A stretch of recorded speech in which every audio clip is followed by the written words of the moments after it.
I feigned sleep and overheard them planning my move to a nursing home under the guise of needing specialized care.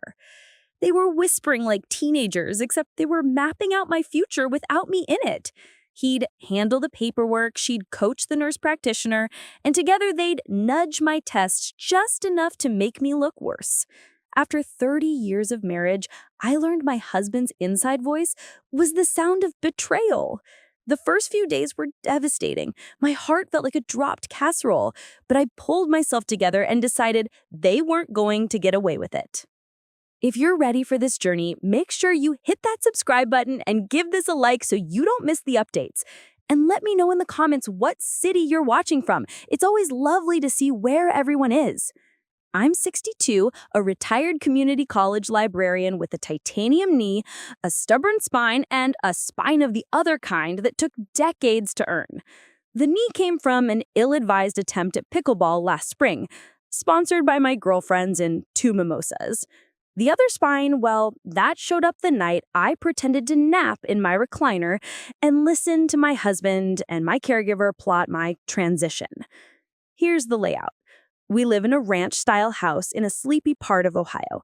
Raised our 2 kids there, Jenna and Mark, who were grown and married, with better things to do than referee their parents. I had the kind of marriage that looks decent on a Christmas card. We had a rhythm.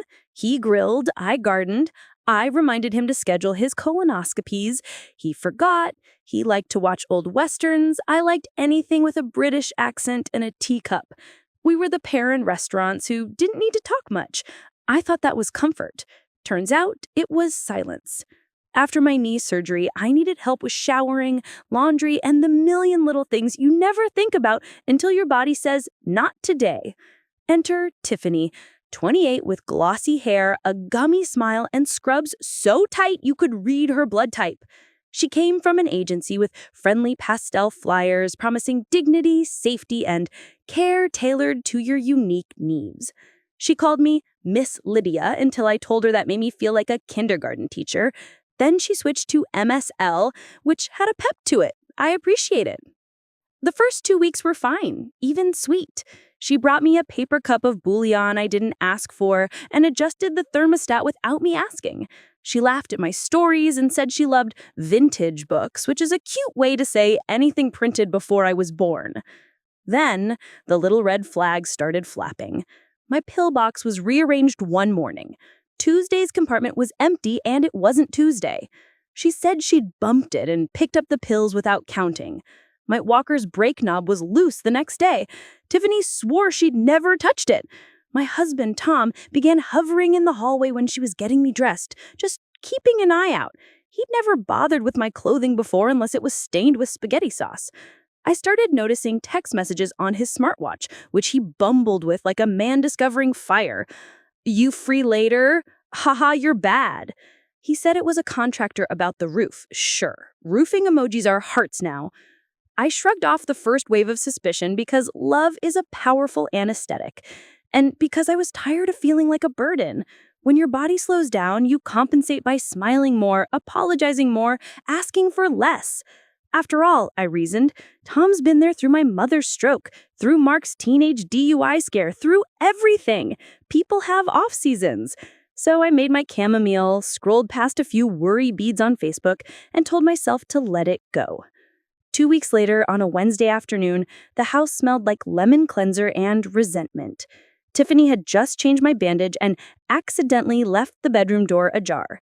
Tom came in, chest first, like men who haven't done a push-up in 15 years, and they started talking in the kitchen. I was supposed to be napping.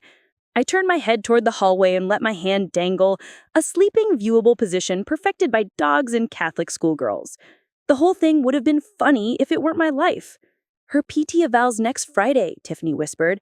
If the numbers skew low, it pushes long-term care coverage. I can flag fall risks.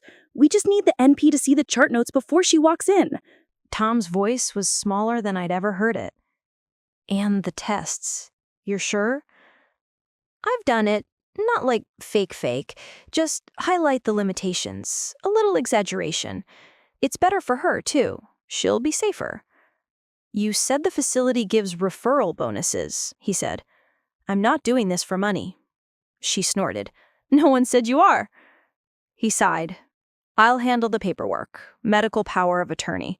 She's not thinking straight. Pain meds. She trusts you, Tiffany said, and the words made my stomach drop.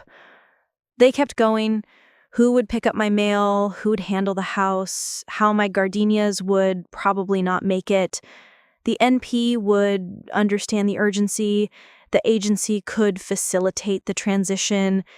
Tiffany used those words, facilitate, transition, like the carpet was just being replaced, as if my life were a rug. When they finally left for the store, just a quick run for milk, I stayed on that recliner and stared at the popcorn ceiling until all the bumps turned to continents, like a map of a world where I didn't exist. Then I sat up, slow as a boulder rolling, and reached for my phone. Grief is heavy, but it has a handle. I grabbed it. First move. I called Jenna, our daughter, who inherited my caution and my eyebrows. "Don't freak out," I said, already crying. I told her what I'd heard. She didn't say a word until I was done. Then she said, "Okay, we're going to keep you safe."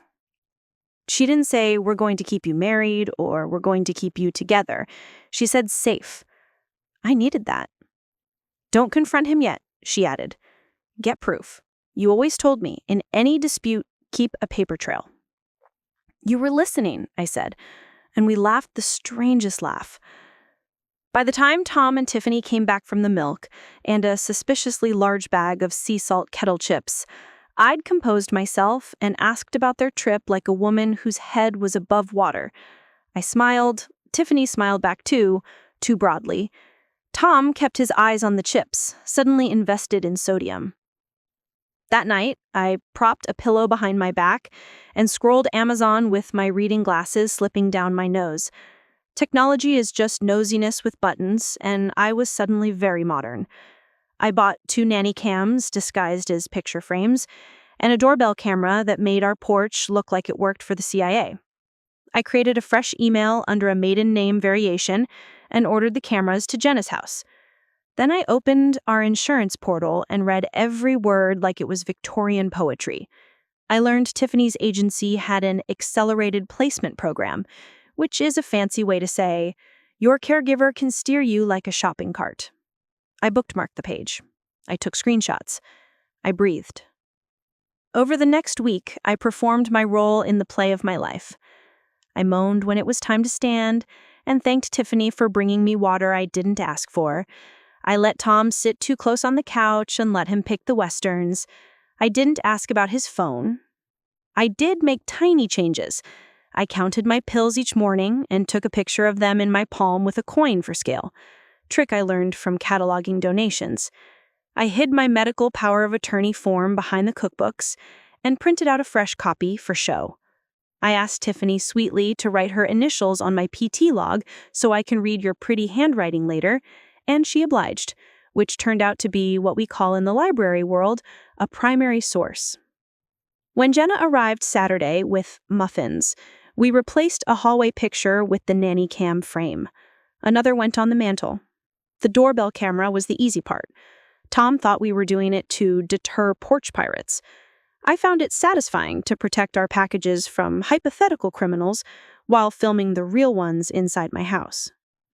The tapes began telling a story my heart didn't want, but my head demanded. Timestamps and whispers. Tiffany coaching Tom on language to use with the nurse practitioner.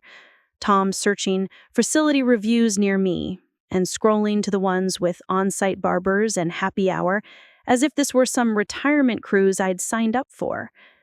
Tiffany in the hallway, checking my pill organizer and fucking one tablet from Wednesday into Tuesday. Not poison, not missing, just enough to fog me on the day that counted. And then there was the footage no wife ever wants to see.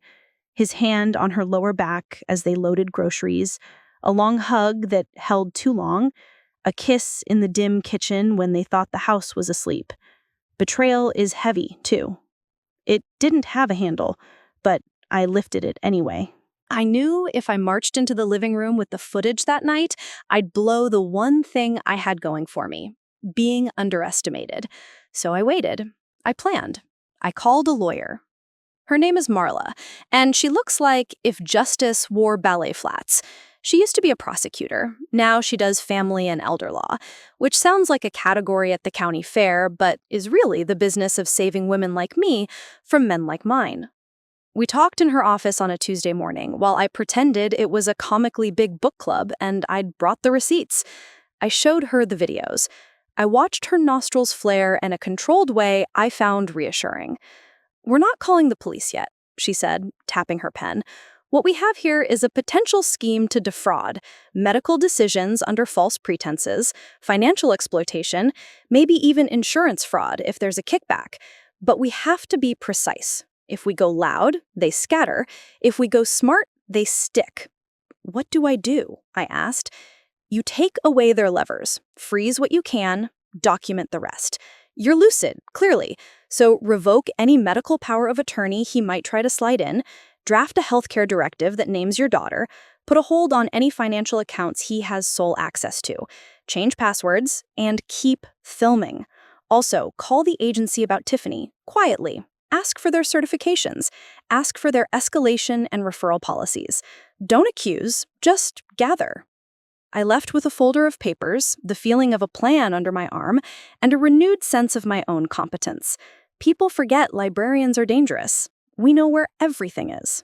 That afternoon, I baked a lasagna. Not because I'm a saint, but because everyone lets their guard down around ricotta. Tom took a heaping portion, complimented the sauce, and told me Tiffany had offered to swing by Sunday, even though it wasn't on the schedule. "Isn't she sweet?" he said. "Like corn syrup," I replied. He smiled, not catching it. In the evenings, I sang along to the soundtrack of my own grit. I reorganized the junk drawer and found 2 spare garage door openers and exactly 1 intact moral compass, mine.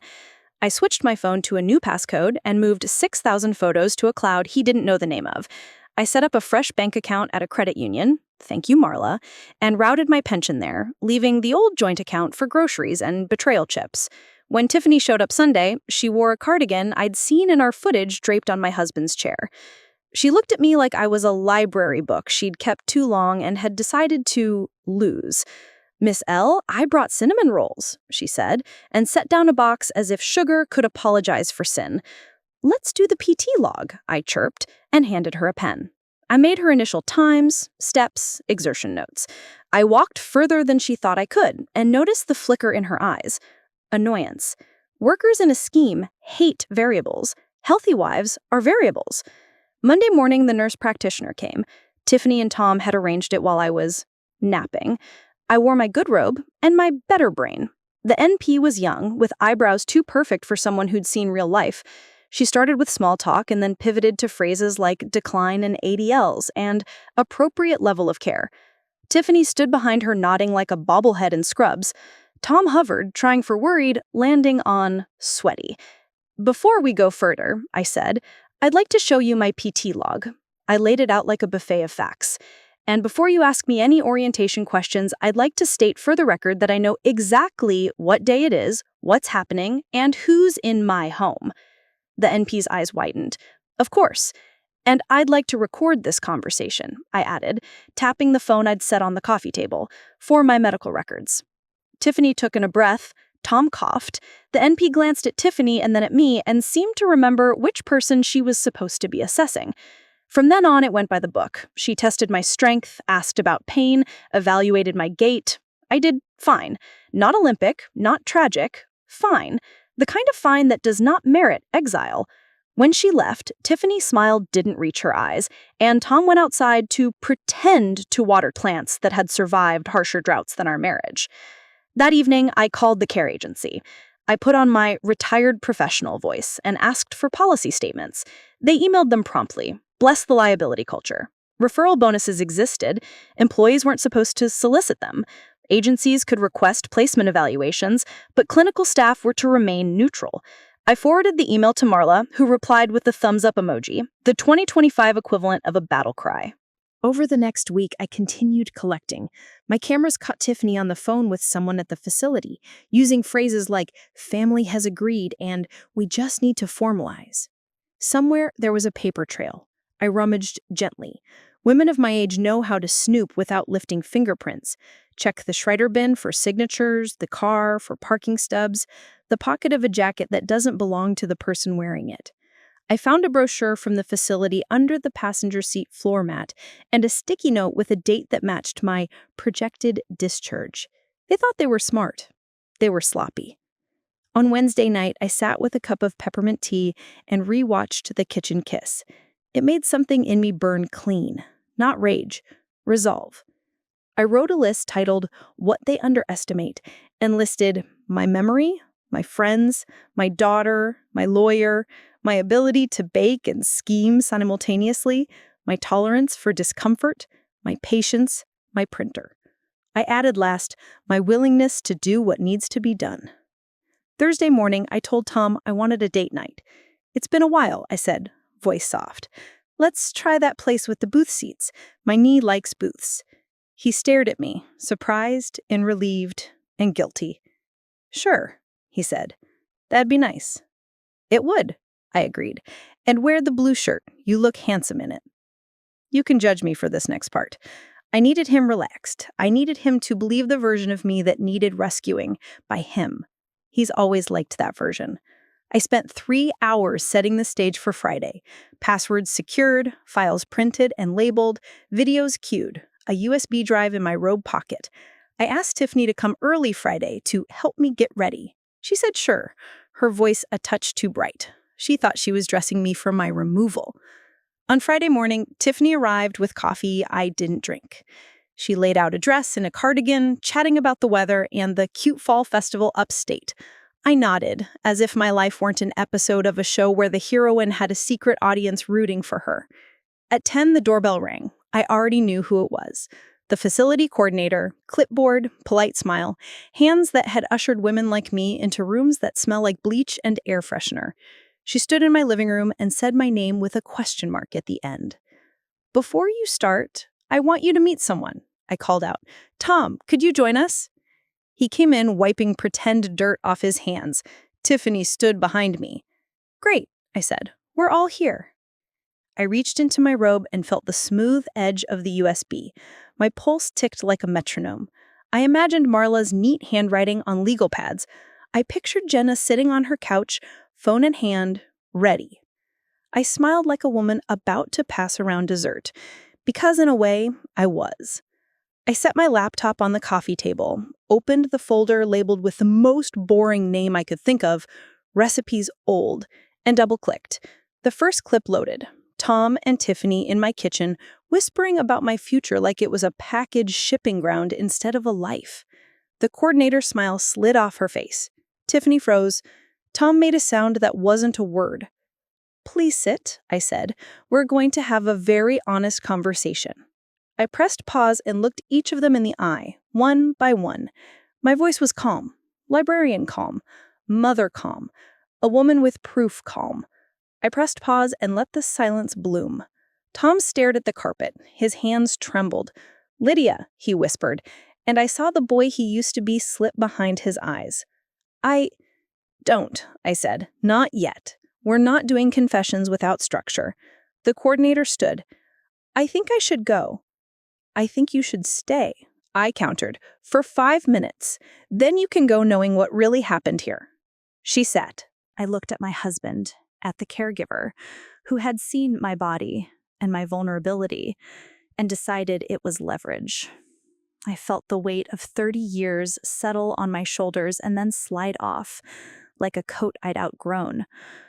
Here's what's going to happen, I said, and even I could hear the new spine in my voice. You're going to listen to me, all of you, and then I'll tell you your choices. Tom looked up. Choices? He repeated, confused and a little hopeful. Yes, I said, and this is where the old me would have cracked, begged, bartered. The new me had a plan. Choices. I dismissed the coordinator with kindness and a copy of the agency policies, plus Marla's card, in case you want to update your intake procedures. Then I told Tiffany to sit on the couch, not in the chair, because chairs can be for endings, and couches are for talks that change the room. I gave Tom a paper towel because he'd started sweating, and I didn't want him to stain my throw pillows. Practicality is a spiritual gift. I took a deep breath.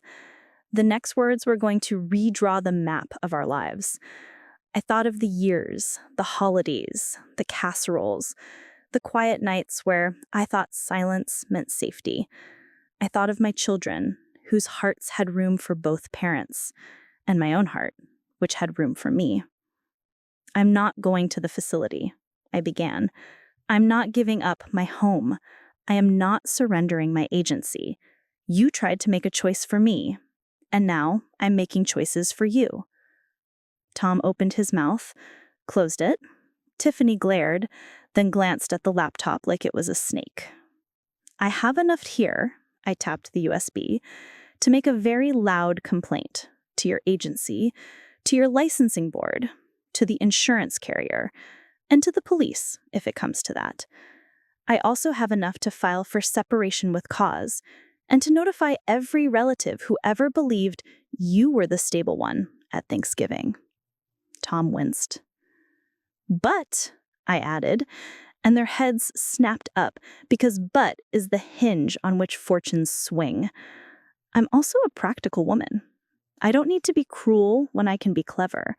I don't want a scandal if I can have a solution. They looked at each other, at me, at the floor. I let the moment stretch. The best librarians know when to let silence do some shelving. I'm going to give you 48 hours, I said evenly. 2 days. During that time, you'll both keep this household calm. No more calls, no more plans. I'll tell you what comes next. Tiffany's voice shook. What comes next? I smiled. You'll find out soon enough. I watched Tom walk Tiffany to the door, like a man seeing off a hurricane. He turned back toward me, started to speak, stopped. There's a particular quiet that follows a decision.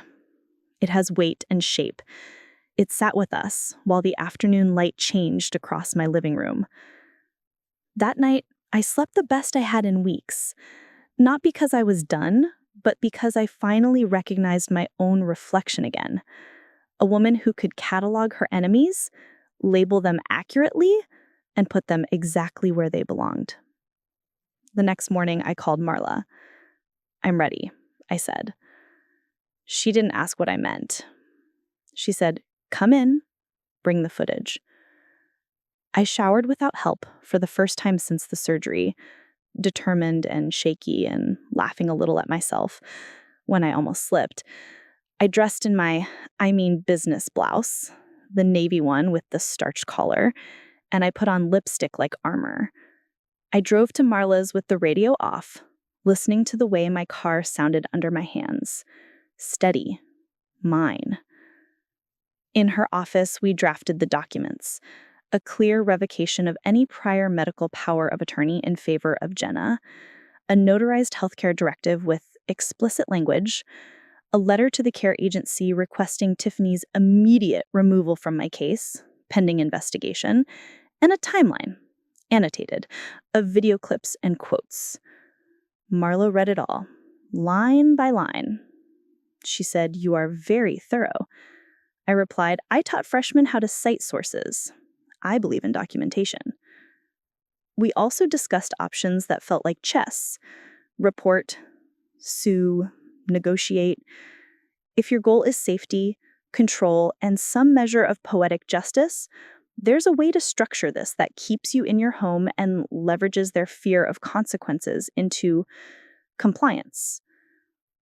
Legal compliance. Legal, she confirmed. We don't do revenge. We do remedies. I liked her words.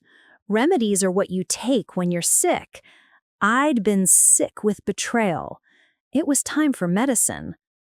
By the time I got home, Tom was in the kitchen opening and closing cabinets, looking for trustworthy things, plates, cups, his wife. I set my folder on the counter. We're going to talk tomorrow, I said. All three of us. Here. He nodded, trying to look brave. His voice came out small. Okay. I set water to boil for pasta and watched the blue flame catch. I had never felt more in control of my stove, my house, my life. I salted the water like a woman salting the earth around a bad harvest. That night, I called Jenna and told her the meeting time. "Do you want me there?" she asked. "No," I said, "but I want you on speaker, and I want you to hear this entire thing." "Say the word," she said. "I'll bring popcorn." "Bring your good sense," I replied. "I've got the popcorn." Morning came like mornings do. Too early. Honest. I made coffee and toasted bread and arranged the kitchen table into a courtroom. Centered laptop, folder stacked, phone charged. A plate of cookies like hospitality at a hostage negotiation. At 10 o'clock sharp, Tiffany arrived. Tom drifted in behind her. They took their seats. I dialed Jenna, put her on speaker. "Hi, Mom," she said, her voice warm steel.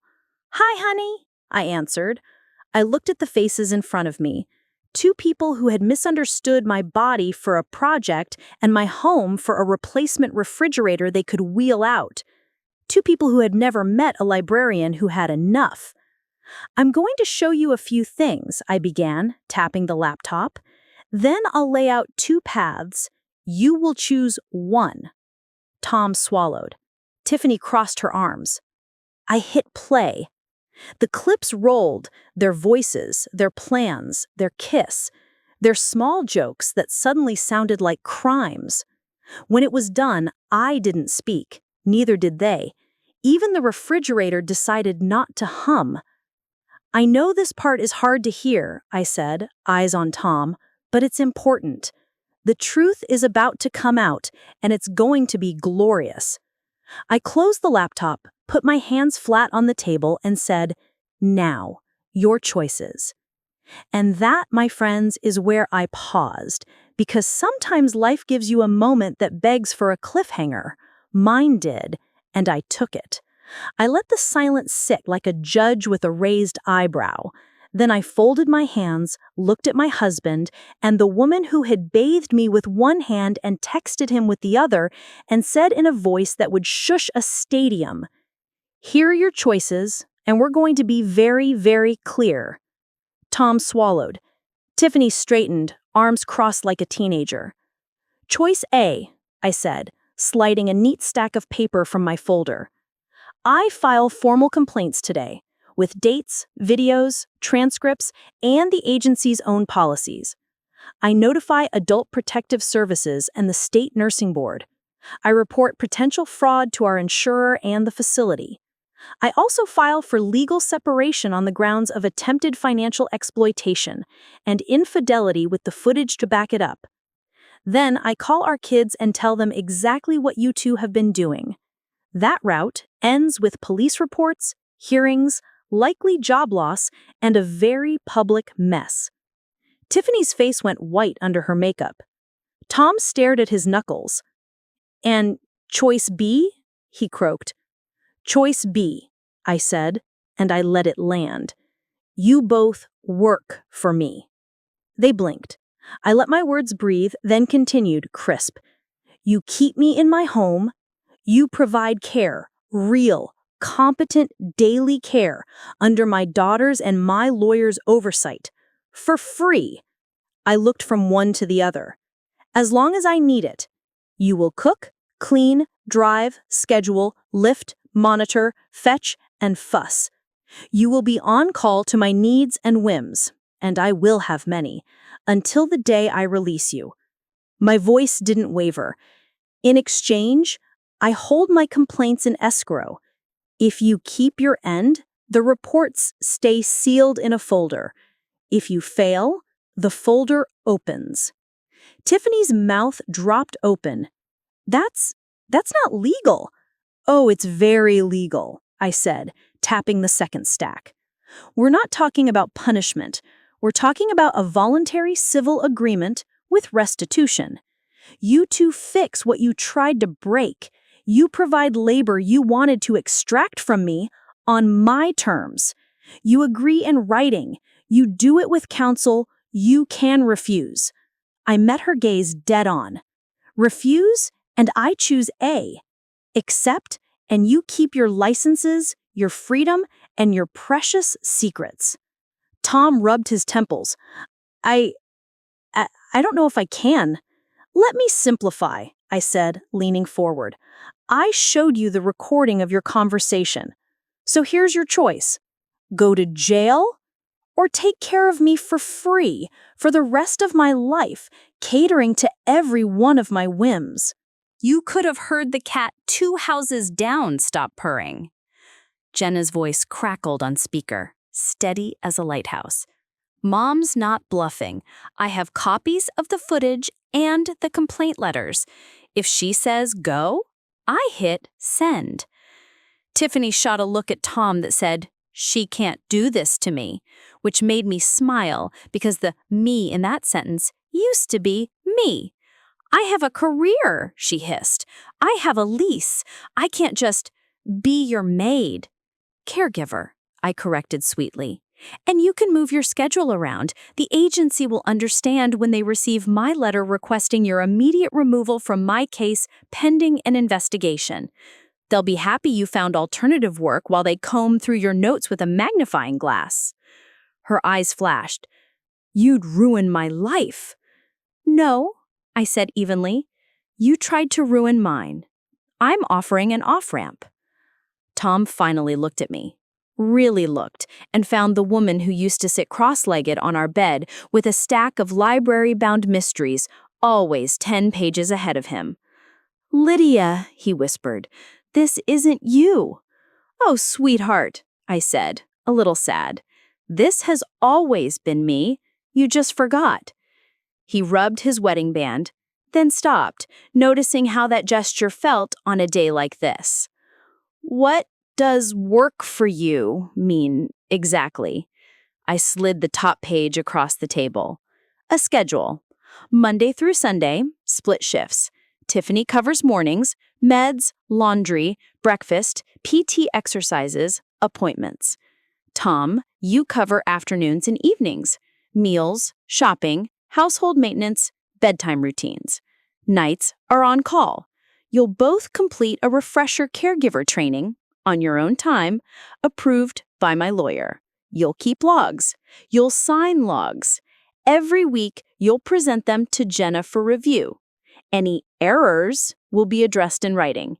Any missed shifts will be made up in weekend hours. Any retaliation, emotional, physical, social, financial, and the agreement ends, and we revert to choice A. Tiffany shook her head. You can't make me. I'm not making you, I repeated. I am offering a choice. She looked at Tom. Say something. He closed his eyes. When he opened them, guilt and fear and that old husband face battled it out. What about us? He asked, meaning our marriage. If I do this, are we okay? No, I said calmly. We are not okay. We will be separated in-house. You'll sleep in the guest room. We will divide our finances and you will sign a post-nuptial agreement prepared by my attorney. You will transfer the title to the car to me and remove your name from the deed as marital residence protection in exchange for my not filing criminal complaints today. You will acknowledge in writing that you engaged in an attempt to misrepresent my medical condition to third parties for the purpose of placing me in a facility against my will. I placed the draft confession of judgment on the table. You will sign this. If you breach, I file it in court. He stared at the paper like it was a live wire. Tiffany pulled back like I'd slapped her. I'm not signing anything, she said. I don't have to, I said. You can leave now. I'll text you an address. It's the station. She sat very still then, eyes narrowed, mind moving. I recognized that look. I've worn it in faculty meetings where someone thinks they've cornered me on a budget line. She was trying to find a path where she got to keep everything. her job, her man, her image, and I did the polite thing and pretended not to notice while she realized there wasn't one. "What's in it for me?" she finally asked, voice smaller, transactional.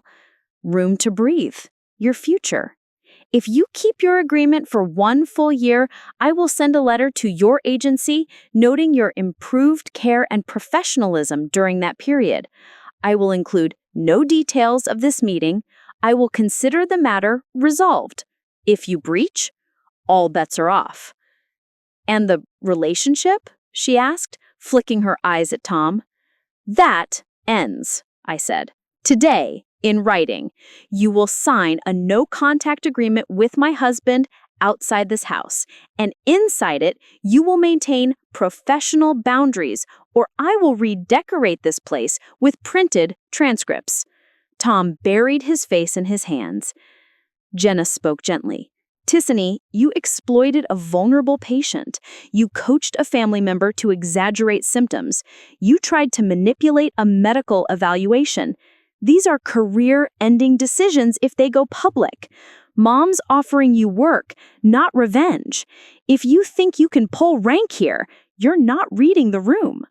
Tiffany pressed her palms to her eyes, took a breath, and when she lowered her hands, she looked less like the girl who smiled over bouillon and more like someone facing a mirror for the first time. "If I sign, what guarantees do I have that you won't still ruin me?" "You'll have a contract," I said, sliding the draft employment restoration agreement over. "Reviewed by your own counsel if you like. Do not bring me a cousin with a printer, a lawyer. This document says I hold complaints in escrow for 1 year, contingent on performance. It also says I won't defame you. It also says you don't step foot in my bedroom unless I request your presence or in an emergency, and that you don't touch my pill organizer without me watching." She skimmed with trembling fingers. "And after a year?" "We reassess," I said. "If I still need care and you've been professional, and if I want you, we renegotiate. If not, you go your way and I go mine." Tom looked up. "And me?" "You sign the post-nup, transfer the car, and agree to cover 100% of the household utilities and groceries for the next year in lieu of spousal support. You will also attend individual counseling and an elder care ethics course, and you too will be subject to logs, curfews, and review." "Curfews?" he said, offended on behalf of a man who had missed curfew since 1979. "You don't come home past 10 unless you've texted Jenna and me to say you're safe and sober," I said. "You don't bring anyone into this house without my consent. You don't access my devices. You don't touch my mail. You don't discuss my health with anyone but me, my daughter, and my providers. You mess up once and we're done playing house." Tiffany stared at the cookies in the center of the table like they held answers. "Can I think?" "You can think for 15 minutes, I said. "Bathrooms down the hall. Tom can think in the garage. When you come back, you choose." They left the table like students in a timed exam, and I sipped my coffee steady. Jenna kept silence on the line, both of us breathing together like we used to before her piano recitals. After 9 minutes, Tom came back. After 12, Tiffany did. They sat. Tom spoke first. "I'll do it," he said, voice rough. "I'll sign." Tiffany swallowed. I'll sign too." I nodded like a banker approving a loan she'd designed. "Good," I said, keeping my face neutral while my heart did a slow clap. "Then, here's how the next 48 hours look. We go to my lawyer's office at 2 o'clock. We sign, notarize, copy, and file. Tiffany, you text your agency that you're taking a leave to care for a former client privately. If they ask why, you say, family matter. Tom, you text the coordinator and say there's been a misunderstanding and no placement is needed. You both return your little secrets to your pockets, and you show up at my door tomorrow morning at 7:30 sharp, with coffee I will drink and muffins I might throw at the squirrels." Tom managed a humorless huff. "Okay." "Don't thank me," I said. "This isn't mercy, it's management." Marla's office absorbed us like a sponge. She greeted Tom and Tiffany with the professional smile of a woman who has seen every version of the scene and still chooses law over spectacle. She prepared everything: the post-nuptial, the quitclaim releasing Tom's claim to half the house if we divorced later, held in escrow for filing upon breach, the household support schedule, the restitution care agreement, confidentiality clauses, weekly log templates, and the confession of judgment, a short, powerful thing, like a gavel. "Read everything," she told them, "and please don't pretend you're reading if you're not. I'm not a preschool teacher. I'll wait." We waited. Tom's eyes moved. Tiffany's lips moved like she was sounding out words in her head, and I had a memory flash of teaching my freshmen how to parse a syllabus. Marla answered questions in a tone that could have steamed wrinkles out of stubborn fabric. "Isn't this involuntary?" Tiffany asked, clinging to the word like a floaty. "It's voluntary," Marla said pleasantly. "You can decline. Lydia will file complaints. You are choosing between two lawful paths in response to your own conduct." Tom's pen hovered over the post-nup. "Will this hold up?" "In my experience," Marla said, "judges like clarity and consequences." He signed. I watched his name scratch across the page, the same signature from mortgage papers and permission slips and birthday checks. I didn't feel triumph. I felt correct, like a shelf label finally matching the book. Tiffany signed too, face pinched, eyes shiny. She signed the work schedule, the escrow complaint agreement, the no contact with Tom outside of work clause. When she finished, Marla slid a tissue across the desk that Tiffany didn't accept. "I'll need your IDs," Marla added, "for the notarizations." The stamps landed like little thunderclaps. We left with a neat, thick packet and a new weather system. On the elevator, Tiffany stared at her shoes. "So, when do I start?" she asked dully. "Tomorrow at 7:30, I said. "Bring sneakers. We're doing my PT properly." Tom cleared his throat. "And tonight?" "You're making dinner," I said. "Salmon, roasted vegetables, then you're sleeping in the guest room. I already moved your things." His eyebrows shot up. "Already?" I smiled. "I'm a planner." The first week of my new household ran like a community theater production. A little shaky, surprisingly charming, occasionally off-key. At 7:30 sharp, Tiffany arrived in neutral scrubs and a ponytail that had resigned itself to gravity. She made coffee, good coffee, I admit, washed her hands, took out the PT log and said, "Let's begin." I didn't make it easy. "Let's," I replied, and handed her a list. "Check the pill counts with me, change the bedding, disinfect the shower seat, call and confirm my follow-up with ortho, then we walk." We walked. Oh, we walked. "Heel toe," she said, like she was reciting penance. "Core tight." She corrected my posture, counted my reps, and wrote them down like a woman who understood receipts. I said, "You told the truth," I quietly, after the second lap around the living room. "You are good at care. You used that skill for harm. Don't do that again." Her eyes flicked up, surprised, bruised. "I know," she said.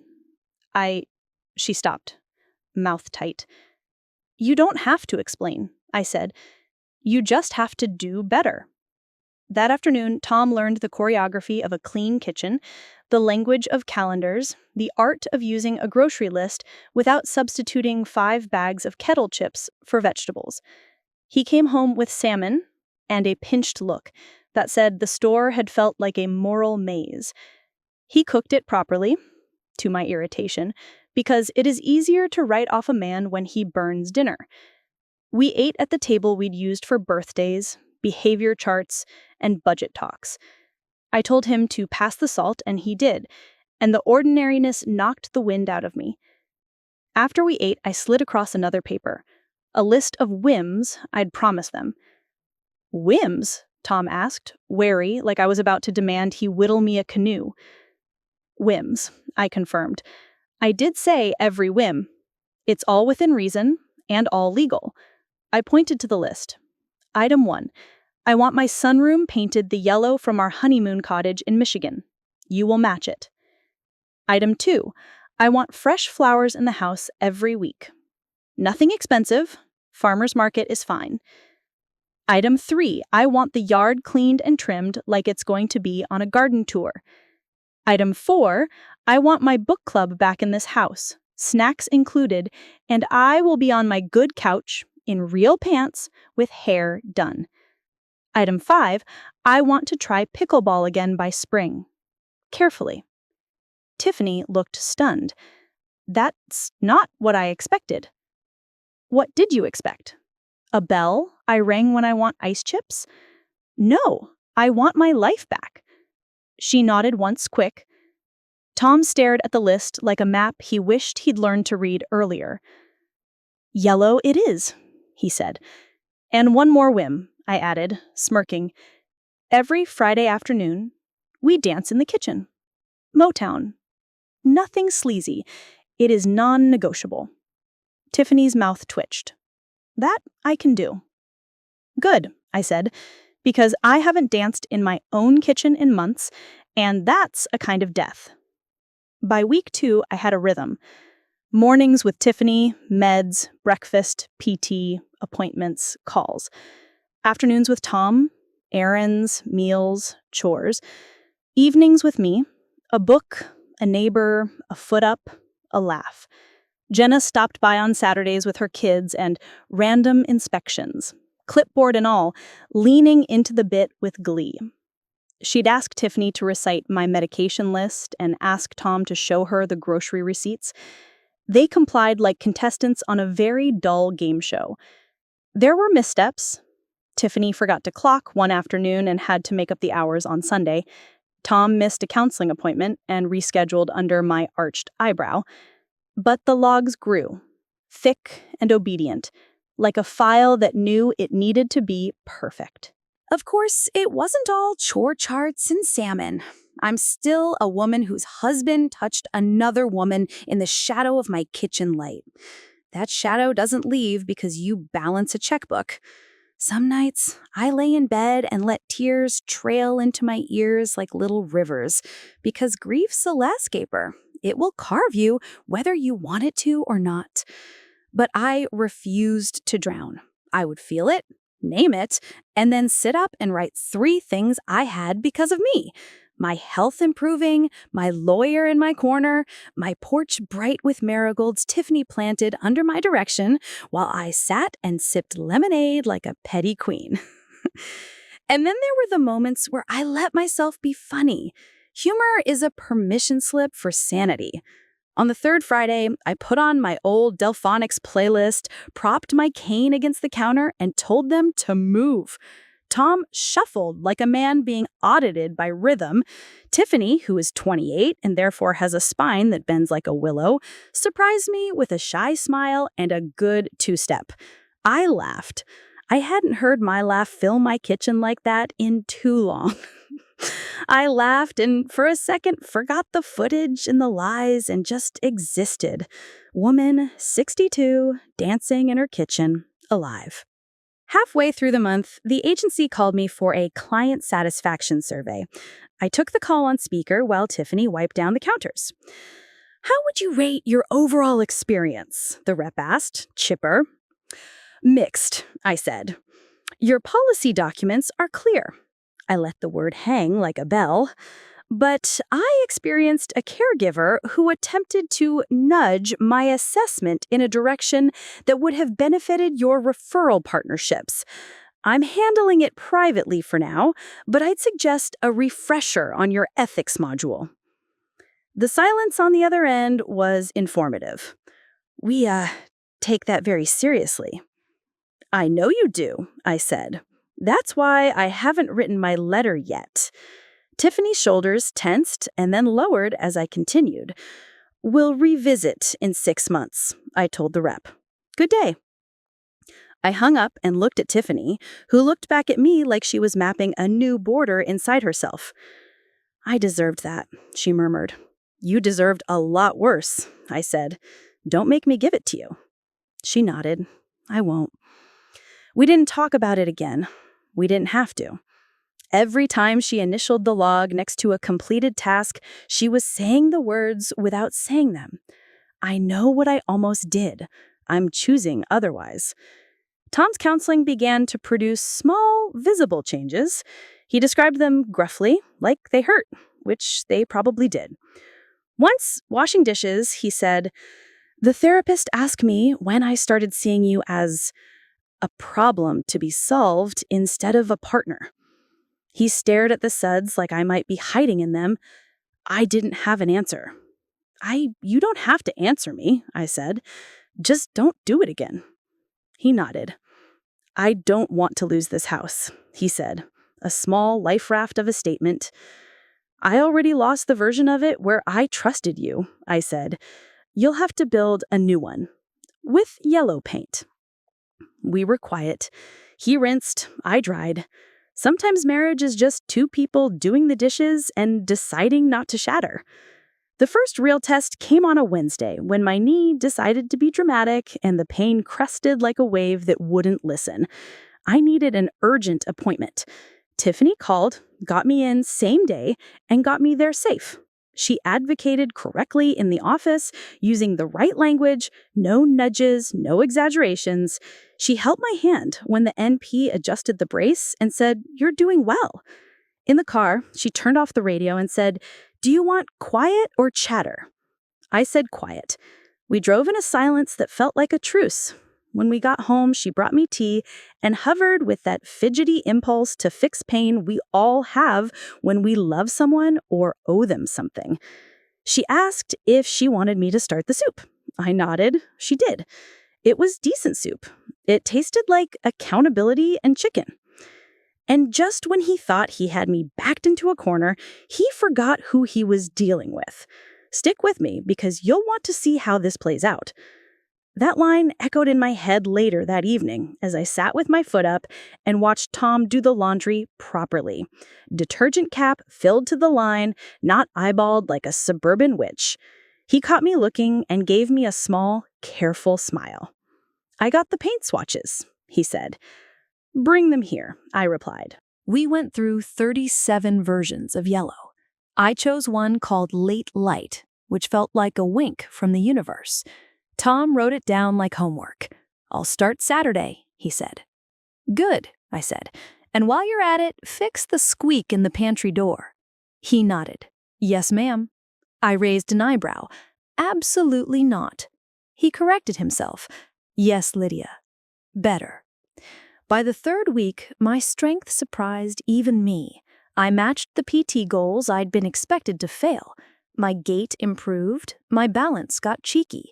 I stopped needing Tiffany to set up the shower. I started doing it myself while she waited within earshot, reading a serious-looking book she'd brought one day like an apology to herself. On the cover, The Caregiver's Oath. I pretended not to notice. I did notice that the edges were soft by Friday. On Saturday, my book club returned like sparrows in spring. I wore real pants and my good blouse, and sat on the good couch with my knee propped on a pillow the way the NP likes. Tiffany set out the snacks under my direction, and Tom hovered in the kitchen, refilling the lemonade like a very contrite butler. The girls brought the same talk we've traded for 2 decades, hips and husbands and headlines, and also a quiet current of "we see you." They didn't press, they didn't ask. They appraised the flowers, marigolds, daisies, and the way I was sitting straighter. "You look good," Denise said, and meant you look back. After everyone left, Tiffany gathered plates. "Your friends are kind," she said. "They're excellent," I replied. "I recommend getting some." She smiled, small. "I'm working on it." "Good," I said, "and I noticed the book. Keep reading." She nodded, then glanced toward the guest room. Are you two?" "No," I said. "We are colleagues, and he is my employee." She absorbed that. "Must be strange." "It is," I said. "Everything is strange until it's regular." My mother used to say that about widowhood. Turns out it applies to most things you didn't ask for. That night, after kitchen dancing, the four tops, if you're wondering, I sat at the table with my weekly review folder. I checked the logs, I initialed the margins, like a professor, in red because of course. Under notes, I wrote, "Good week. 1 late arrival, Tiffany, Tuesday, traffic. Made up on Sunday, salmon excellent, paint Saturday. Request rotate mattress next week." I signed it. I put it in the binder. I closed the binder with a satisfying click. And then I did something I hadn't done for a while. I opened my wedding album. I looked at the girl with the blue eyes and the borrowed veil, and the man who could make her laugh with his Lyle Lovett impression. I sat with her, not mourning her, not trying to resurrect her, just acknowledging her. She didn't know you could love someone and still have to manage them later. She didn't know the ways a house can hold both betrayal and bread rising. I touched the photo lightly, like a librarian patting a first edition, and whispered, "We're okay." From the guest room, I heard Tom shift, cough, settle. From the hallway, Tiffany's footsteps as she collected her forgotten phone and let herself out quietly. The house exhaled. So did I. 2 months in, the yellow sunroom glowed. We took our first small victory lap, a picnic on the porch. I put my plate on my lap and my feet on a stool and watched my garden wake up under attention I had demanded and they had supplied. Daisy, my neighbor, waved from across the street and called, "Welcome back!" And I called, "I never left," and meant it. Of course, we had setbacks. On a Wednesday, Tom showed up 20 minutes late, and every betrayal I'd shelved threatened to fall back on my head. He apologized without excuses and handed me a photo, him at the mechanic, time-stamped, the car up on a lift. He had anticipated my question and brought evidence. I surprised myself by nodding and letting the shelf stay sturdy. On a Friday, Tiffany snapped at me. Tired, brittle, human, and then caught herself, the way you catch a cup about to fall. She said, "I'm sorry," immediately, eyes wide. That was old me. "I'm trying to be someone I'd want taking care of my grandmother," she said, voice low. "Some days I get close, some days I hear myself." She stopped. "I'm sorry. I accept. Now go mop like a woman on a redemption arc." She laughed, surprised into it, and obeyed. And then there were the moments that bloomed like proof you can grow a new life in old dirt. On a Tuesday, we bumped into the nurse practitioner at the pharmacy. She looked at me, then Tiffany, and I saw realization and relief wrestle on her face. "You're looking well," she said. "Accountability is anti-inflammatory," I replied dryly. The NP blinked, then grinned, genuinely. "Whatever you're doing," she said, "keep doing it." "We will," I said, and felt the "we" settle, distinct and correct. Me and my daughter, me and my lawyer, me and my stubbornness, me and a team I built out of the rubble. By month 3, I could shower, dress, and descend the porch steps on my own, with a hand hovering but not holding. I resumed volunteering at the library 1 morning a week. Greeter, advice giver, fierce recommender of audiobooks for people who insist they don't have time to read. The first day back, I took a deep breath of that library smell, paper, plastic, peace, and thought, whoever tried to put me in a box forgot I organized the boxes. At home, systems hummed.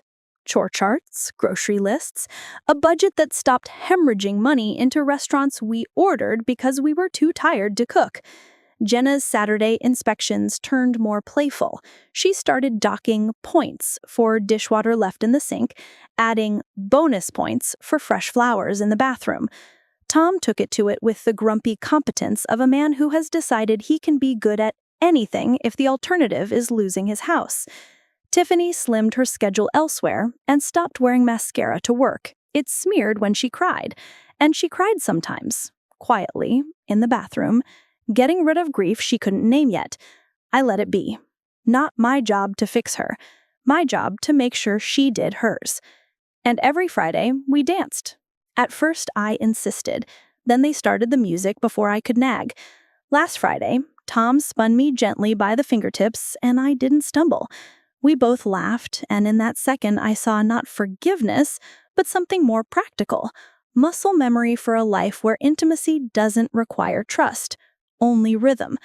I can work with rhythm. One evening, 3 months to the day from the showdown in my living room, I sat with Marla on the phone for our quarterly review. She'd read our logs, scanned our receipts, checked our compliance like the general she is. "You built a machine," she said. Impressed. "It runs," I said. "And my knee doesn't creak as loudly when I stand, which is frankly the metric I care about." She laughed. "And Tom?" I said. "Slowly. Real change, not romance novel change. I don't need him to be a hero. I need him to keep the lights on and put the groceries away correctly." "And Tiffany?" she asked. "Repentant, in action, not in speeches. I prefer it that way." "Do you still want to keep the complaints in escrow?" she asked gently. "We could file a redacted version with the agency and the board, names withheld, just to help the system improve." "Not yet," I said. "I want their fear of that folder to keep working. It's better than any apology." She hummed. "You're good at this," she said.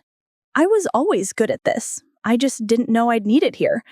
We hung up, and I sat in the late light of my newly yellow sunroom, book open, music soft, the house alive around me. I had not forgiven. I had not forgotten. I had prioritized.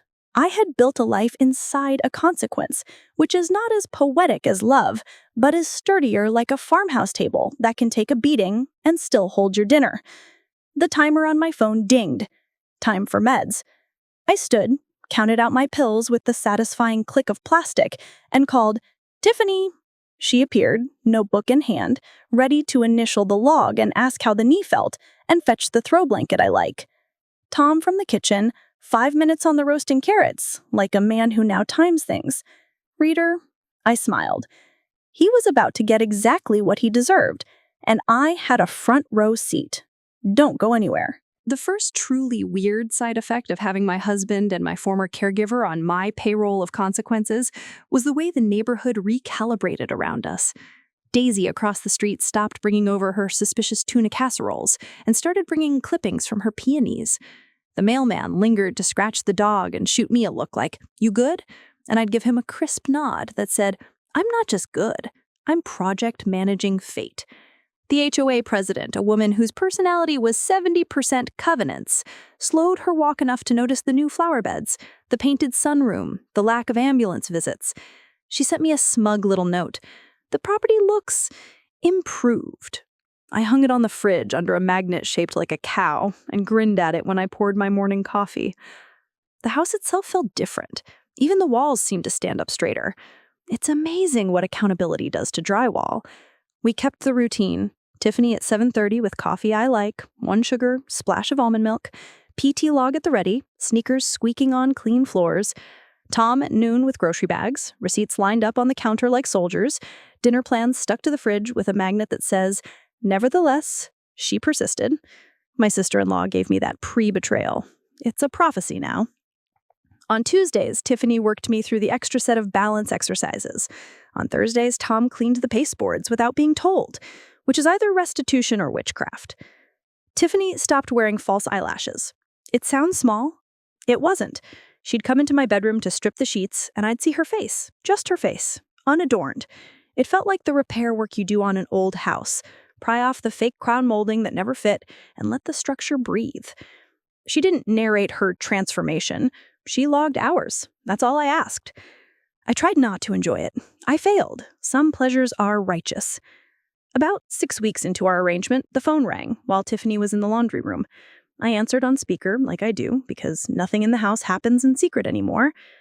"Miss Winters, this is Monica with Sunrise Pines Assisted Living, following up on your projected intake."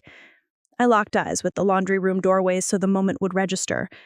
"Monica," I said pleasantly, "we canceled that projected intake. There was a misunderstanding." Yes, we heard. A family member indicated, well, never mind. I just wanted to make sure everything is okay, and also remind you that our rooms fill up quickly. Monica, do you receive referral bonuses from in-home care agencies? Silence is fun on the phone. You can hear someone's eyebrows. I'm not sure what you mean, she said finally, voice now careful. We provide standard thank you honoraria to professional partners for informational sessions. So, yes, please remove my name from your list. And consider that a patient who is lucid and able to advocate for herself may not appreciate being discussed like a product in a catalog. A breath. We apologize for any, I'm sure you do, I said, and hung up. Tiffany had paused in the doorway, a towel in her hands. She didn't speak. Next time, I said, if anyone calls you about me, you tell them to call me, then you tell me so I can enjoy shutting it down. She nodded. Understood. And make sure our number is on the do not call list for every facility we have brochures for. I pointed to the file on the bookshelf. She went to work. A quarter hour later, my phone pinged with confirmation emails. When I tell you I love a confirmation email, I mean I would embroider them on pillowcases. That afternoon, Tom came in with a flat of marigolds and a look that met my eyes instead of the floor. Late light is done. He meant the sunroom, meaning he had finished something he started. I know, I said. I sat in it at noon and basked like a Florida lizard. He wrinkled his nose. Don't say bask. I will say exactly what I please. He accepted this, then pointed to the marigolds. Where do you want them? Along the walk. Straight. No creative diagonals. We're not at Epcot. He grunted. Copy that. He had taken to little military replies. I didn't hate it. We kept the routine. Tiffany at 7:30 with coffee I like, 1 sugar, splash of almond milk, PT log at the ready, sneakers squeaking on clean floors, Tom at noon with grocery bags, receipts lined up on the counter like soldiers, dinner plans stuck to the fridge with a magnet that says, nevertheless, she persisted. My sister-in-law gave me that pre-betrayal. It's a prophecy now. The season shifted from late summer to early fall, and my knee learned the language of stairs again. Jenna kept inspecting. Marla kept calling. The binder thickened with check marks. Then, a Tuesday in October, something I couldn't control slid in under the door. Tiffany came late. 10 minutes, then 15. She texted, traffic, then be there in 5. When she arrived, her eyes were red, her ponytail messy, her keys a nervous storm in her hand. She set down her bag and said, I'm sorry. It came out shredded. What happened? I asked, wary. I don't like surprises unless they're lemon bars. She swallowed. My landlord sold the building. Rent's going up. I can't afford it. I blinked. Okay, I said, cataloging. What's the plan? I don't have one, she whispered. I have this job. Well, not a job, more like a penance. And my other clients send me Venmos that don't match ours, and I'm fine, I am, but I can't swing 300 more a month, and I thought if I called the agency, they'd give me more hours, but my supervisor said they're re-evaluating my caseload. Her voice cracked on that phrase. It's because of this. She meant me. She meant what she did. She meant the invisible current that runs under your life when you burn a bridge with someone who kept the fire insurance. I sat back. My instinct was not compassion, it was caution. My therapist, fine, a therapist, a woman named Dawn with chunky jewelry and a voice like buttered toast, once told me that women like me reflexively fix things as a way to avoid feeling powerless. I do love to fix, but I have rules now. I have seatbelts. I said, that sounds hard. Neutral, not an offer. A mirror. Tiffany looked at me, desperate for something I couldn't hand her without untying my own shoes. Do you know anyone who needs a roommate? She asked quietly. I hate to ask. I'm trying to be proud. I said, proud is a jacket. You can take it off to put out a fire. I actually thought, my Rolodex of women is long, and came up with a name. Maybe, I said slowly, I have a neighbor. Erin. She lost her husband 2 years ago and keeps thinking she wants to sell but doesn't. Plenty of space. She mentioned renting her spare room to a nursing student. You're not a student, but you can cook. Let me ask. No promises. Tiffany's shoulders dropped. Thank you, she breathed. Don't thank me yet. Make the calls. I'll do mine. By noon, I had Erin on the line. Erin is 65 and smokes exactly 1 cigarette on her porch at 12:15 p.m. like normal people eat yogurt. A roommate? She said. Huh, would she split utilities and bring pies? I said, she will split utilities. Pies are negotiable. Erin said, send her. And that was that.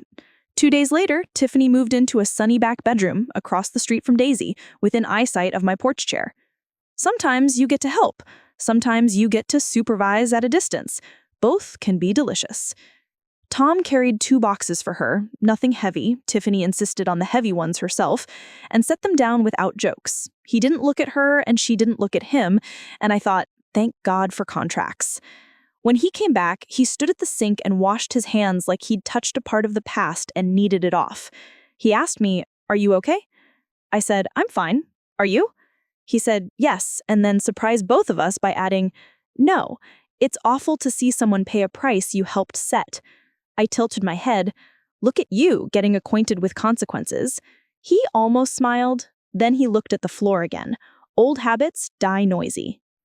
2 weeks later, the care agency called and requested a quality assurance visit. I scheduled it for a Wednesday at 9 a.m., told Jenna to come and put the good coffee on. The rep arrived wearing a blazer and a necklace that said she rehearsed her mirror faces. She shook my hand, introduced herself as Bree, of course, and asked to walk through our current care plan.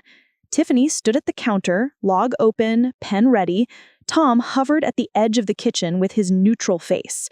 Bree's eyebrows did a little dance when she saw the binder. She said, you are organized. I replied, I'm retired faculty. We alphabetize our spices by vibe. She laughed, then caught herself. She said, we received your earlier call with some concerns. I said, yes, I was very careful in my wording. She said, you were, and we take those concerns very seriously.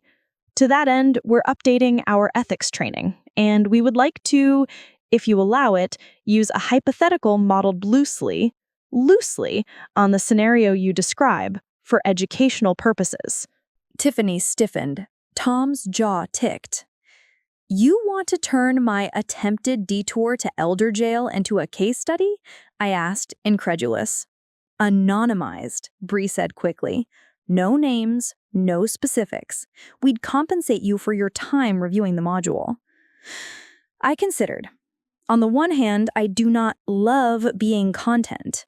On the other, my librarian heart adores a teachable moment. Send me a draft, I said. If it's substantive and not corporate soup, we'll talk. I gestured at Tiffany. Also, include a section on caregiver community entanglements. Bree blanched. We cover that. Not enough, I said. She nodded, chastened, and turned to Tiffany, reciting questions from her little corporate catechism. Do you feel supported in maintaining boundaries? Have you been trained in reporting family pressures? Do you understand how to escalate concerns? Tiffany responded like a student who studied the night before and also baptized herself in humility. When the rep left, she sank into a chair. I hate that I was a cautionary tale, she murmured. Be grateful you get to narrate it, I said. A lot of people don't. After Bree left, Jenna high-fived me in the hallway and whispered, You are the most terrifying, adorable woman in this county. We ate muffins to celebrate, because balance. If this were a neat little parable, the biggest storm would have been the day I slid the USB across my kitchen table, but life prefers second acts and surprise rain. The surprise came from a direction I should have anticipated, family. Tom's older sister, Diane, called one Saturday, voice scented with artificial vanilla and lower Midwest judgment. Liddy, she cooed because she insists on calling me what only my mother did. We're worried. Tom says you've punished him. Consequences aren't punishments. They're the natural outcomes of choices. He's living in the guest room. That's humiliating. He's lucky to have a roof. Many women would have put his clothes on the lawn with a sign that says, "Free to bad homes." She made an offended noise. "You've always been dramatic. You've always been incurious," I shot back, then softened because I'm tired of being a flamethrower. "Diane, do you know what he and a caregiver planned for me?" Pause. "He said you were overreacting." I took a breath. "He coached a medical evaluation to make me look worse so he could place me in a facility and manage my money. He kissed my caregiver in my kitchen. I have it on video." Silence. Then, "Oh, I agreed. "He shouldn't have done that," she said. Then a note of panic. "But jail, Lydia?" "Then he shouldn't have done things that make jail a possible result. I didn't call the police. I set up a contract. He signed, he works, he pays, he stays, he learns." She sniffed. "This is so modern." I barked a laugh. "It's ancient. It's called penance." She hung up without saying goodbye. 2 days later, a card arrived in the mail with a watercolor bluebird and the words, "Thinking of you," and a $20 Starbucks gift card. I taped the card to the inside of a cabinet where I keep the good plates and the good comebacks, and I used the gift card to buy the fancy beans I like. If they're going to be useless, they can be caffeinated. Tom heard about the call later. Diane can't keep her phone out of hot water, and he appeared at the kitchen doorway like a teenager who set the microwave on fire. "He didn't ask her to call," he said sheepish. "I know, and it wouldn't matter if you had. I'm not running my life like a communal crockpot." He nodded, an embarrassed little jerk. "I told her not to meddle." "Good," I said. "Now stop standing like you need a hall pass and get the vacuum. The baseboards won't vacuum themselves." He did, and he did it right. By late November, I could drive across town without my knee mutinying. I celebrated by taking myself to the county library board meeting because that's who I am, a woman who treats policy like others treat parties. The agenda included a line item: programming, partnerships, senior services. And I had a plan that made me feel mischievous in a way usually reserved for teenagers with fake IDs. During community comment, I raised my hand. The chair recognized me because I've corrected her spelling of accommodate more than once.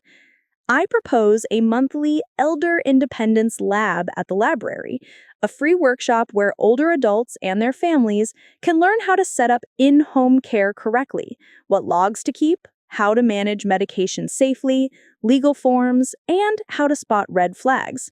I'll lead the first one. After that, we'll rotate speakers. The chair blinked. "Do you have a syllabus?" Of course I had a syllabus. I held it up like a proud kindergarten teacher.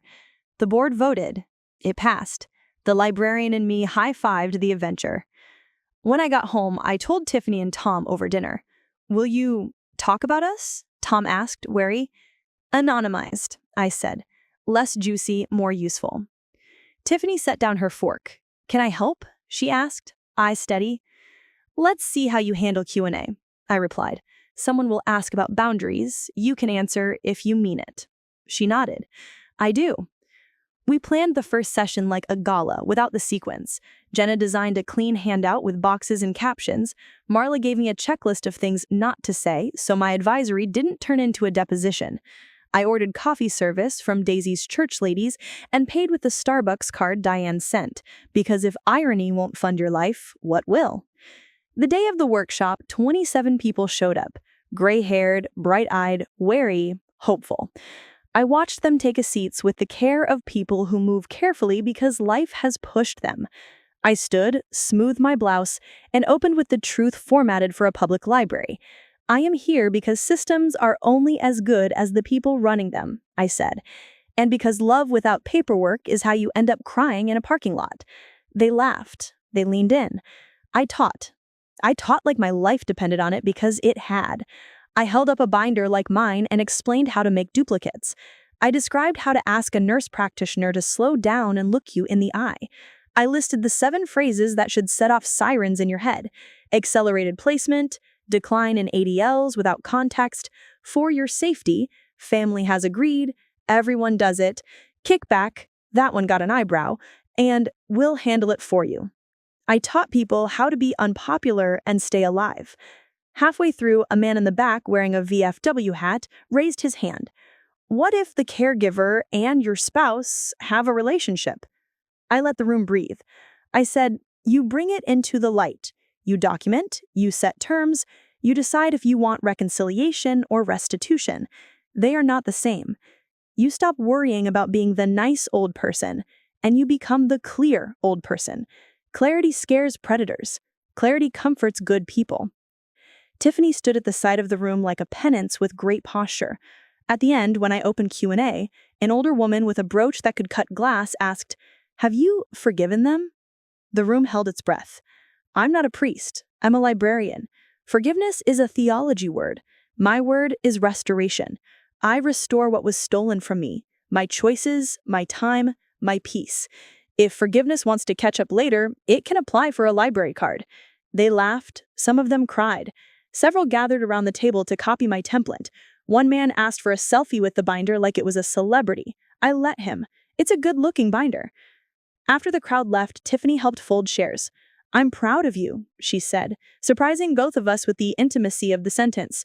I'm proud of me too. Your help was competent. She flushed. Thanks. And just when he thought he had me backed into a corner, he forgot who he was dealing with. Stick with me because you'll want to see how this plays out. That night, as if the universe wanted to test my resolve with extra credit, an email arrived from a return address I didn't recognize. Anonymous at caretruth.tld.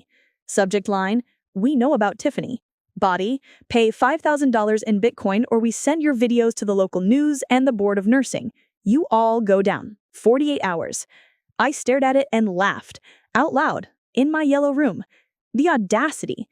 I forwarded it to Marla, who called me instantly. Do not reply, she said. I'll loop in a cybercrimes contact. They don't know that release hurts them more than you. Can I send them a gif of a raccoon washing cotton candy? I asked, because that's the energy. No, she said patiently, but I applaud your restraint. We waited. We did not pay. 48 hours passed, nothing happened. Likely a spray and pray scam that hit every address scraped from the facility's contact list. Still, I changed my passwords, not because I was scared, because I enjoy a good digital spring clean. Tiffany's hands shook when I told her. I didn't, I swear. I know, I said, and meant it. Trust, like bone, knits when stress is applied and not broken. 2 days later, karma, or just statistics, handed me a present. Bree, the agency rep, emailed, "We'd love your eyes on the ethics module slide deck."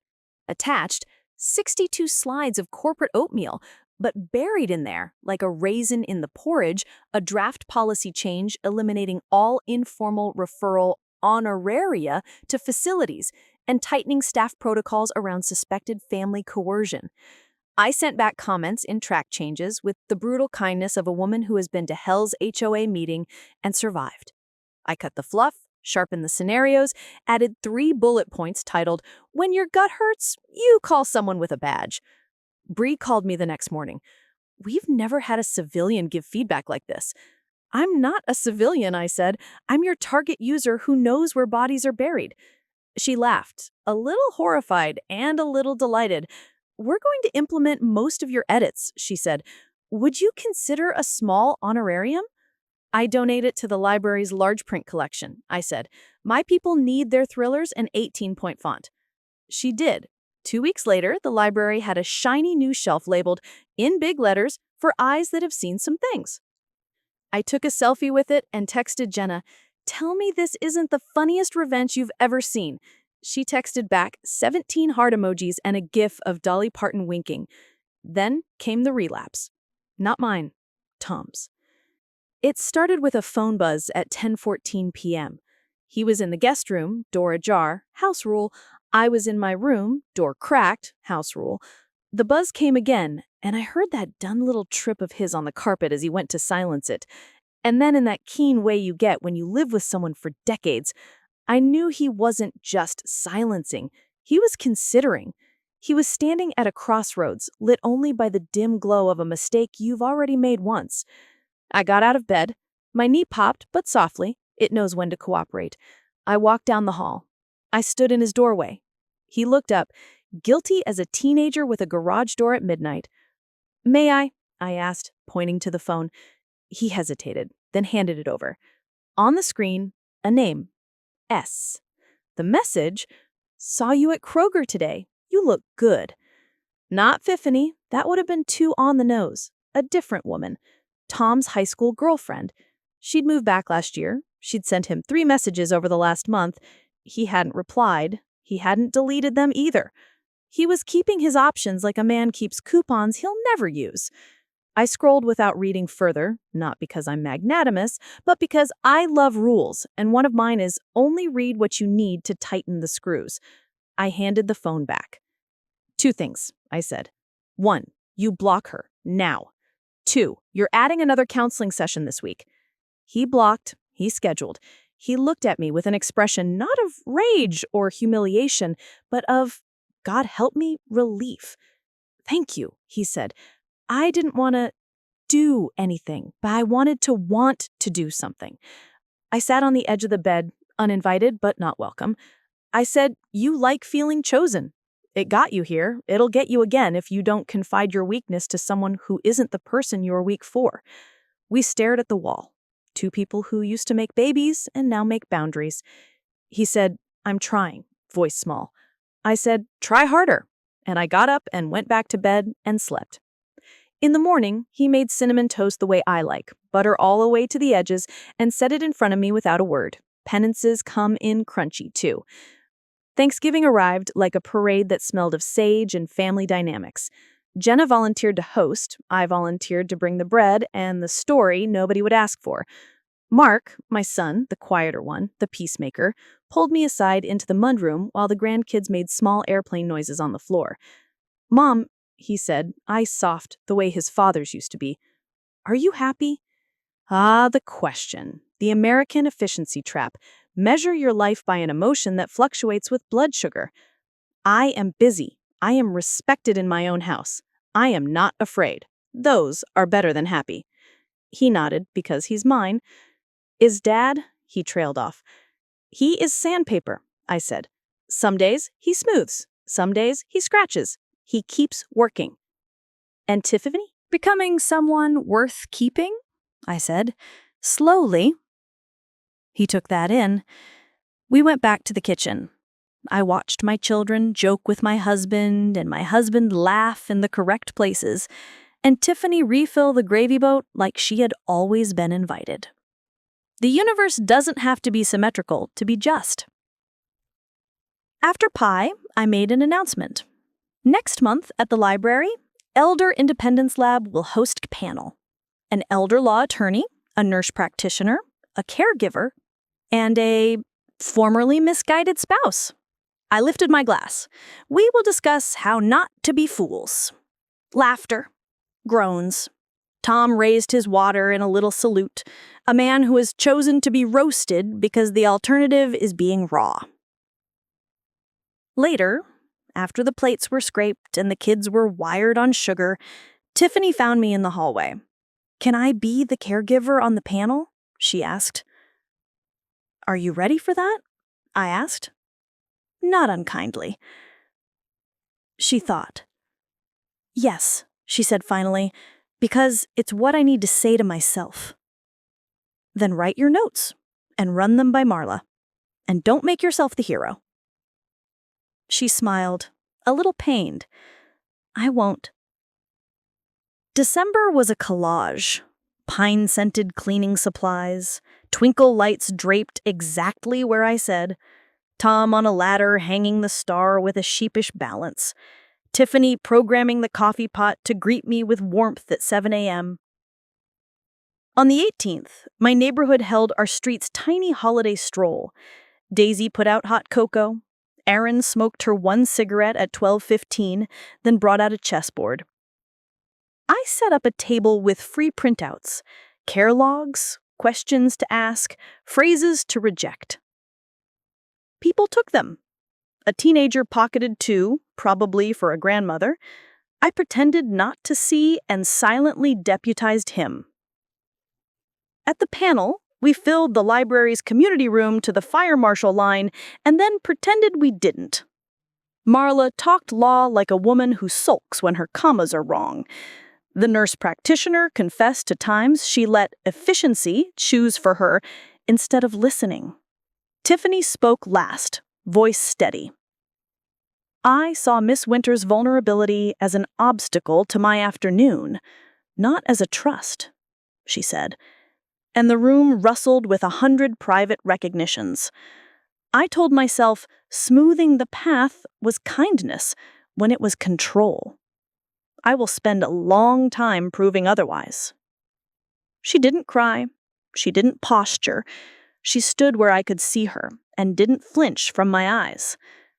When she finished, people clapped the way people clapped for someone who pulled a thorn from their own paw and held it up for the village to inspect. After, Tom took the mic, which wasn't planned, and said, "If you want to know how to not be me, here's my advice. When your wife has surgery, that's not your moment to audition for an easier one. Sit your behind down and bring her water when she doesn't ask. If you get bored, get a hobby that doesn't have a pulse." The room roared. Humor, like salt, makes everything digestible. He handed the mic back, cheeks pink, eyes suspiciously bright, and for the first time since the kitchen kiss, I felt a thin thread of pride.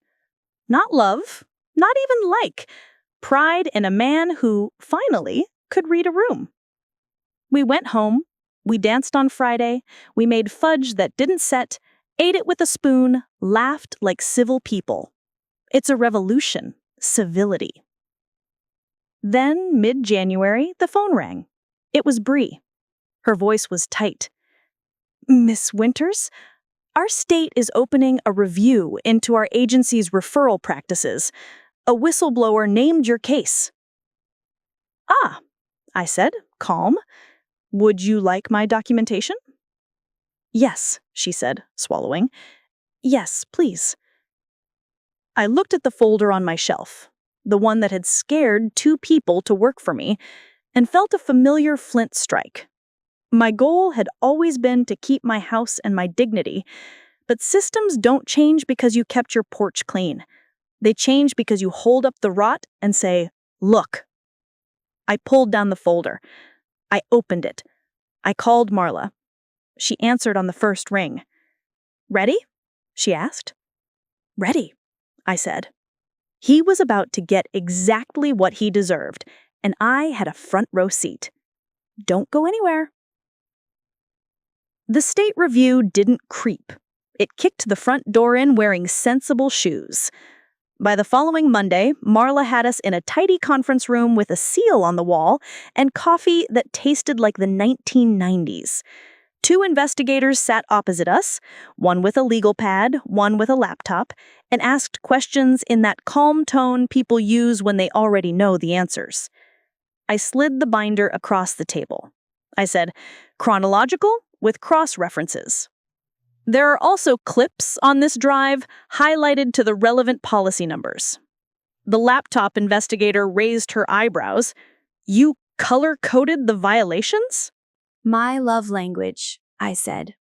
They watched the clips, including the kitchen whisper plot and the kiss. If you've never heard a room go from neutral to molten without anyone changing expression, it sounds like silence but feels like electricity. Then they asked their questions: how I hired Tiffany, what the agency promised, the NP visit, the coordinator's drop-in, the phrase accelerated placement that should be printed on skull and crossbones. "Just to be explicit," the legal pad one said, "your goal here is..." "2 things," I said. 1, to keep older adults in charge of their lives. 2, consequences that fit the choices. "We can work with that," he said, dry as Ohio toast. They thanked me. They thanked Marla more. Lawyers love other lawyers the way cats love warm laundry. We went home to my yellow sunroom and my patient knee and waited, which I've learned is the hardest part because it leaves just enough space for your imagination to put on tap shoes. 3 weeks later, the first shoe dropped. The agency sent a notice to all clients. Effective immediately, they were eliminating professional appreciation payments to facilities. All staff would undergo ethics retraining. All referrals must go through a central office and be logged. Any suggestion of family has agreed without documentation would be treated as a reportable incident. Corporate oatmeal, sure, but with fiber. Then the second shoe. The facility's parent company announced they were cooperating fully with the review and sunsetting informal partnerships. Translation, we did the thing and we're sorry you noticed. And because life has a sense of humor, the nurse practitioner, the one with the perfect eyebrows, sent me a personal note, handwritten, apologizing for how fast she'd tried to move through my assessment that day. She enclosed a copy of her continuing education certificate, Trauma-Informed Geriatric Assessment 6 CEUs. I pinned it to my corkboard because I collect apologies I didn't have to pry out with pliers. As for Tiffany, the investigators interviewed her for 3 hours. She came to my house afterward and sat at my kitchen table like it might buck her off. I told them everything, she said. I didn't sugarcoat it. Good, I said. Now go mop like you just told the state the truth. She laughed watery and mopped like a penance with a new backbone. Tom got his turn too. He put on the blue shirt I told him he looks decent in and went in alone. When he came back, he didn't avoid my eyes. He told me he said it out loud. All of it. When you say the worst thing you did in a room with a seal on the wall, it stops sounding like a misunderstanding and starts sounding like a choice. Accurate, I said. Now get the salmon in the oven. Company at 6. The formal outcomes took their time, like casseroles. Spring crept in and so did letters. The agency signed a consent order, no fines, first strike, but mandatory audits and a real compliance officer, not a laminated poster. The facility paid something that read between the lines like a slap that will sting for a fiscal year. The nurse practitioner received a non-public reprimand and mentorship requirements. And Tiffany, she accepted a year of licensed probation with supervision, remedial ethics training, and a formal note in her file. It could have been worse. It could have been over. I deserve this, she said when she told me, not fishing, just naming. And I'm not going to waste the year. Good, I said, because we're not done here either. In our little republic, the work continued. By March, I hit my PT goals and then set new ones because I am greedy. By April, I could carry a laundry basket down the hall without looking like Bambi on the frozen pond. By May, I hosted the 3rd Elder Independence Lab, and we had to turn people away because fire code is a heartless king. We moved the next one to the church hall because God loves a well-organized scandal-adjacent workshop. And just when he thought he had me backed into a corner, he forgot who he was dealing with. Stick with me because you'll want to see how this plays out. Jenna kept inspecting with theatrical flair. She bought a stamp that says, approved, in red. And if that isn't a daughter's love language, I don't know what is. Marla checked our logs quarterly and cackled quietly. She's a professional. When she saw how tidy the budget got once the kettle chips line item went missing. The sunroom glowed late light, like a promise I kept to myself. And Tom did not become an angel. He became a man with a chore chart and humility. It wasn't romantic, which is maybe why it worked. He learned to fix the squeak in the pantry door. He learned my grocery list isn't a suggestion. He learned that when his phone buzzes after 10, he hands it to me without me asking, not because I want to read it, but because I want the gesture to live in the house with us. We did still dance on Fridays, sometimes Motown, sometimes old country. Once, to my own surprise, to a 70s funk song that made my knee remember it has opinions. I laughed so hard I had to sit down. And Tom laughed, and Tiffany laughed from the doorway. And for a second, I understood why people talk about healing like it's a verb. Then came the day I stopped and looked at the whiteboard calendar and realized something nobody had said out loud. The 1-year mark approached. Our escrowed complaints agreement, the promise I had made, do right for a year and I won't burn down your lives. I slept on it. 2 nights. On the 3rd, I called a house meeting. That phrase still has power. Grown adults materialized at the kitchen table like teenagers who heard car keys. Here's where we are, I said, tapping the binder like a gavel.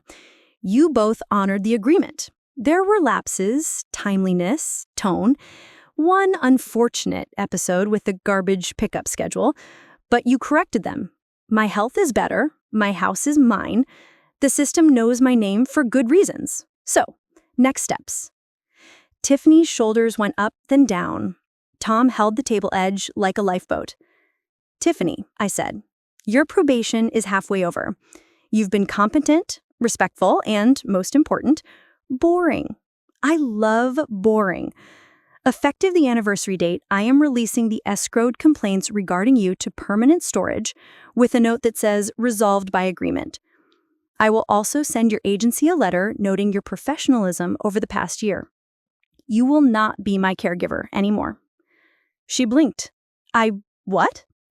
I heard you, I said. I want you to go be good somewhere else by choice, not because I'm watching. 2 mornings a week, you're welcome to come by for coffee and to pick up any consulting work if I'm prepping a workshop. If you want a letter, you'll have 2, one for competence, one for honesty. You can choose where to take that, but take it far. Her eyes filled. She nodded once, twice, like she was fastening a button inside herself. Thank you, she whispered. I won't waste it. I know, I said simply. Now for you, Tom. He straightened. You could hear the hinge. We are not going back to what we were, I said. I am grateful for your work. I am also done being married to you. He swallowed. Okay, he said.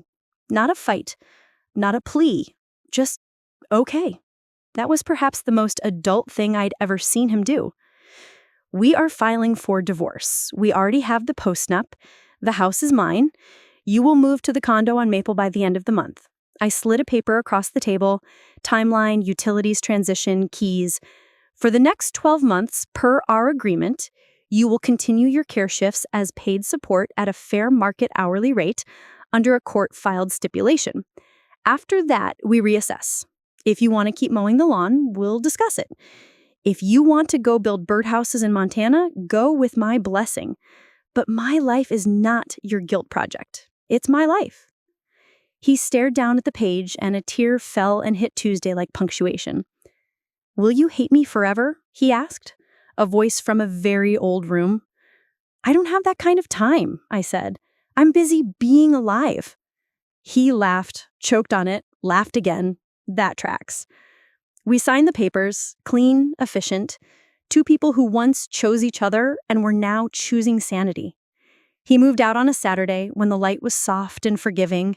We hugged like cousins. He took his records, his fishing gear, the carved end table his grandfather made, and the loose change from his nightstand. He left the star for the tree because stars belong to the house. That night, I locked the door, poured a glass of something pretty, and sat in my yellow room while the crickets performed their summer opera. My knee didn't hurt. My heart didn't either. I slept 8 hours and woke up with hair that had opinions.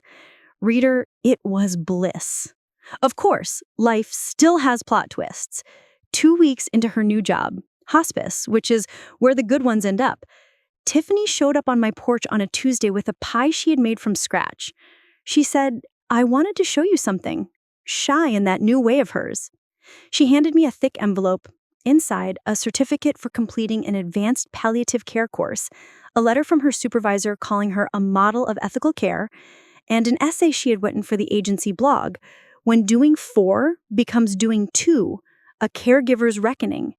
She hadn't named me. She didn't have to. I felt a calm pride rise like good bread. You became someone I'd let take care of me, I said, on purpose. I learned to ask before I assume, she replied, every hour. Keep doing that, I said. It's heady medicine.